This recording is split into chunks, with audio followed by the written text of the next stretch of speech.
आज हम बात करेंगे एक ऐसे आदमी की जो खुलेआम धमकी देता था, एक ऐसे आदमी की जो मुंबई को देश की राजधानी बनाना चाहता था, एक ऐसे आदमी की जिसके दरबार में विरोधी भी हाजिरी लगाने आते थे। इनका नाम था बाला साहेब ठाकरे।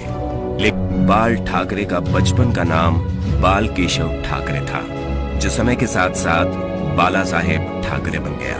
बाल ठाकरे को हिंदू हृदय सम्राट भी कहा जाता है।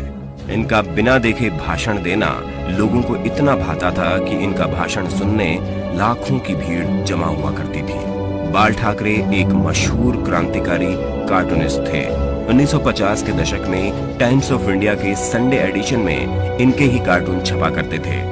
10 साल ये काम करने के बाद 1960 में उन्होंने इस नौकरी को छोड़ दिया था। बाल ठाकरे चांदी के सिंहासन पर बैठने के शौकीन थे। इनके दरबार में विरोधी भी हाजिरी लगाया करते थे। बाल ठाकरे ने शिवाजी पार्क में 19 जून 1966 को नारियल फोड़कर शिवसेना पार्टी बनाई थी। बाल ठाकरे ने 1980 के आसपास मुसलमानों के बारे में कहा था कि ये कैंसर की तरह फैलते जा रहे हैं, देश को इनसे बचाया जाना चाहिए। महाराष्ट्र में बिहारियों के खिलाफ 1960 और 1970 के दशक में लुंगी हटाओ पुंगी बचाओ अभियान चलाया गया था। बाल ठाकरे ने अपने समाचार पत्र के फ्रंट पेज पर भी लिखा था कि एक बिहारी 100 बीमारी। बाल ठाकरे कभी भी किसी से मिलने नहीं जाते थे।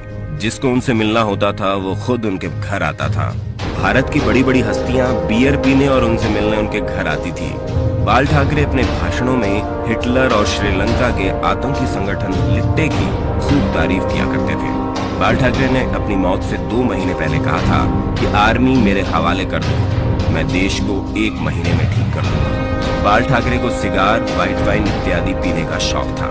1995 में बाल ठाकरे को दिल का दौरा आया था, जिसके बाद उन्होंने पाइप पीनी छोड़ दी थी। 1992 में बाबरी मस्जिद गिरा दी गई। इसके बाद जब बाल ठाकरे से आपकी अदालत शो में पूछा गया क्या ये काम शिव सैनिकों ने किया है, तो उनका ये कहना था कि यदि ये काम शिव सैनिकों ने किया है तो ये गर्व की बात है। 1990 के करीब जब आतंकवादियों ने अमरनाथ यात्रा बंद करने की धमकी देते हुए कहा था कि जो अमरनाथ जाएगा वो वापस नहीं आएगा, तब बाल ठाकरे ने अपने बयान में कहा था कि हज जाने वाली 99% फ्लाइट मुंबई एयरपोर्ट से जाती है। देखते हैं कि यहाँ से कोई यात्री मक्का मदीना कैसे जाता है। इससे अगले दिन से ही अमरनाथ यात्रा शुरू हो गई। मरने के बाद बाल ठाकरे को 21 तोपों की सलामी दी गई थी, जबकि वो ना तो मुख्यमंत्री थे और ना ही सांसद। ऐसा रुतबा था बाल ठाकरे का। 17 नवंबर 2012 को बाला साहेब ठाकरे का निधन हो गया था। इस दिन मुंबई बंद था।